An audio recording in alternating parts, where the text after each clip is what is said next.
Welcome to ABC campus. आज हम chapter 7 mortgages and charges के पास्ट एग्जाम और प्रैक्टिस क्वेश्चन एंड आंसर्स को डिस्कस कर रहे हैं। सो फार हमारे पास ऐसे जो पास्ट एग्जाम्स हैं वो कैफ लेवल के तो नहीं हैं, तो हमने कुछ चीज़ें जो हैं वो फाइनल लेवल की किट से जो रेलिवेंट पॉइंट्स है उनको मॉडिफाई किया है और वो आपके साथ हम शेयर कर रहे हैं ताकि वो कैफ लेवल के हिसाब से जो है रेलिवेंट प्रैक्टिस कुछ बन जाए कि किस तरीके के छोटे सिनेरियोज और कह लें कि जो रिलेटेड क्वेश्चन हैं वो एग्जाम में आ सकते हैं। सो क्वेश्चन 1 हम देख रहे हैं, Kalam limited is negotiating a syndicate loan, यानी बहुत सारे बैंक मिलकर जो एक लोन दे रहे होते हैं with a consortium of banks for expansion of its business. KL intends to offer its factories, land and building located in Multan and Sharjah as security. However, the consortium would approve the loan only if the present charge on Multan factory in favor of a local bank is released. तो दो जगह की property है, एक मुल्तान में है एक Sharjah में है, तो उसके ऊपर बात हो रही है। तो जो मुल्तान की फैक्ट्री है उस पर ऑलरेडी कोई चार्ज क्रिएट हुआ हुआ है, तो उस चार्ज को रिलीज करेंगे तो फिर लोन अप्रूव होगा। तो क्वेश्चन की रिक्वायरमेंट ये है कि वो प्रोसीजर डिस्कस करें जिसके थ्रू मुल्तान की जो फैक्ट्री है उस पर से चार्ज रिलीज हो जाए। तो रेलिवेंट सेक्शन इस पर हमारा सेक्शन 109 है। जो प्रोसीजर मुल्तान की फैक्ट्री पर फॉलो करना होगा वो ये है कि पहले तो कलाम लिमिटेड को इंटीमेशन देनी होगी रजिस्ट्रार को कि वो उन्होंने पेमेंट और सेटिस्फेक्शन ऑफ लोन कर दिया फुल में, और 30 डेज के अंदर वो ये इंटीमेशन देंगे। रजिस्ट्रार को जब ये इंटीमेशन मिलेगी तो वो जो लोकल बैंक है जिसकी फेवर में वो चार्ज क्रिएट हुआ हुआ था उनको एक शो काज नोटिस देंगे कि विद इन 14 डेज मैक्सिमम वो इस पर जो एतराज़ है वो एतराज़ शो कर दें। अगर कोई एतराज़ शो नहीं होता, if no cause is show, तो रजिस्ट्रार जो है वो मेमोरेंडम ऑफ सेटिस्फेक्शन को एक्सेप्ट कर लेंगे और एंट्री कर लेंगे। लेकिन अगर केएल ये चाहते हैं कि ये मैटर मजीद एक्सपेडिएट हो जाए यानी मजीद तेज़ हो जाए और ये शोकाज नोटिस वाली साइड पर ना जाए, तो उनको ये सजेशन हम देंगे कि वो अपने लोकल बैंक से एक एनओसी ले लें, नो ऑब्जेक्शन सर्टिफिकेट ले लें और वो जमा करवा दें रजिस्ट्रार के पास। तो फिर शोकाज नोटिस वाला जो प्रोसीजर है वो इसमें ख़त्म हो जाएगा और जल्दी जो चार्ज है उसकी सेटिस्फेक्शन रिकॉर्ड हो जाएगी। क्वेश्चन 2 देखते हैं। सिमिलर सिनेरियो है कि Kalam limited is negotiating a syndicate loan with a consortium of bank for expansion of its business. KL intend to offer its factories land building located in Multan and Sharjah security. तो requirement क्या है कि discuss the requirement that KL should follow for registration of charge over its Multan and Sharjah factories. अब इस पर जो उन्हें law की रिक्वायरमेंट है चार्ज की रजिस्ट्रेशन के लिए, वो क्या होंगी उनको हमने डिस्कस करना है। तो रेलिवेंट सेक्शन 100 है।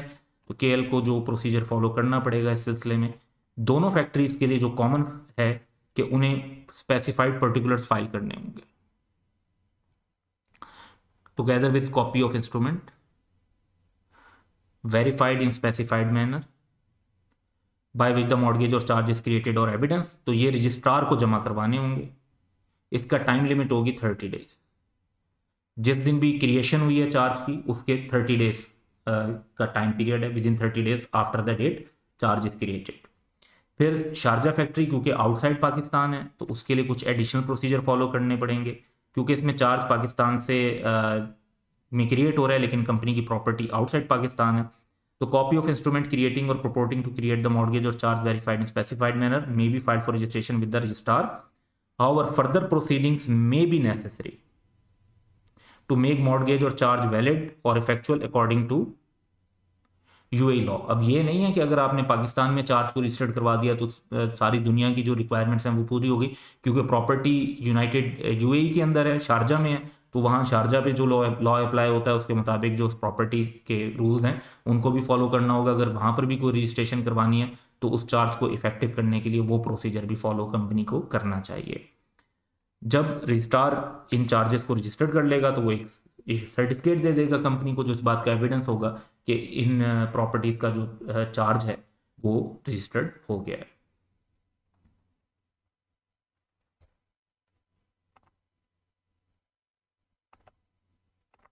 क्वेश्चन 3 है कि mister Yakub is a nominee of foundation bank limited on the board of Saar textile mills limited. STML had received a loan of rupees 1.5 billion from Trust Bank Limited which was secured by a first mortgage on the company's fixed asset। तो bank से loan लिया हुआ था और bank के fixed assets पर उसका mortgage create हुआ हुआ है।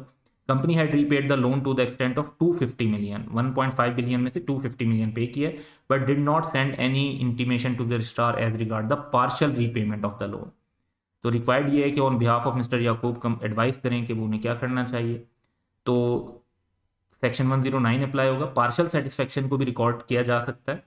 तो STML को चाहिए कि वो रजिस्ट्रार को पार्शियल रीपेमेंट ऑफ 250 मिलियन के लिए इंटीमेट कर दें, तो जो कि इसको फिर रजिस्टर ऑफ मॉर्गेजेस और चार्जेस में रिकॉर्ड कर लेंगे। अब इसमें जाहिर बात है कि वो रजिस्ट्रार अपना प्रोसीजर फॉलो करेंगे, या तो अगर आप बैंक की तरफ से 250 मिलियन का NOC वगैरह जमा करवा देंगे तो उसकी बेस पर रिकॉर्ड होगा, या फिर ये होगा कि वो शो काज नोटिस का जो प्रोसीजर है वो रजिस्ट्रार की तरफ से फॉलो होगा। तो अब देखें यहाँ पर बात यह है कि कंपनी ने रजिस्ट्रार को इंटीमेट नहीं किया, तो जहां पर सेटिस्फेक्शन वाली बात आ जाती है तो उसमें यह है कि एडिशनल फी पे करनी पड़ेगी जो स्पेसिफाइड है। एडिशनल फी पे कर दें तो सेटिस्फेक्शन ऑफ जो चार्ज है वो अकॉर्डिंगली रिकॉर्ड कर दी जाएगी, और साथ ही जो है वो पेनल्टी भी लग सकती है। क्वेश्चन 4 देखते हैं। सिमिलर सिनेरियो, मिस्टर याकूब नॉमिनी है फाउंडेशन बैंक लिमिटेड के ऑन द बोर्ड ऑफ साठ textile mills limited. Foreign currency loan है $75 मिलियन का जो एपेक्स बैंक लिमिटेड से लिया था, secured by a first mortgage on company's fixed assets ranking pari passu with the charge created in favor of Trust Bank Limited. Foreign currency loan has been paid in full, but the company has not approached the registrar for vacating the charge because confirmation of repayment has not been received from Apex Bank Limited. So NOC नहीं मिला भी bank से, but फिर भी आप 30 days के अंदर जो है वो अपना प्रोसीजर शुरू कर सकते हैं। इसी सिलसिले में एडवाइस करना है। सेक्शन 109 रेलिवेंट है कि कंफर्मेशन चाहे मिली है या नहीं मिली है, कंपनी को रजिस्ट्रार को with in 30 days of the repayment of loan registrar को रिपोर्ट करना है, इंटीमेट करना है। रजिस्ट्रार अब ऐसी सिचुएशन में क्या करेंगे, वो एक नोटिस इशू करेंगे, शोकाज नोटिस, जिसमें 14 डेज तक का टाइम देंगे वो बैंक को कि वो अपना कोई अगर एतराज़ है तो वो बता दें। अगर कोई काज शो नहीं होता बैंक की तरफ से तो रजिस्ट्रार जो है वो सेटिस्फेक्शन को रिकॉर्ड कर देंगे।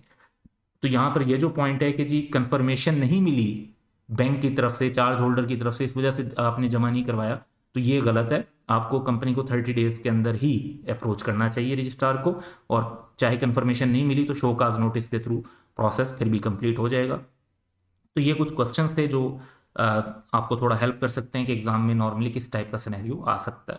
So that's all for today, have a good day.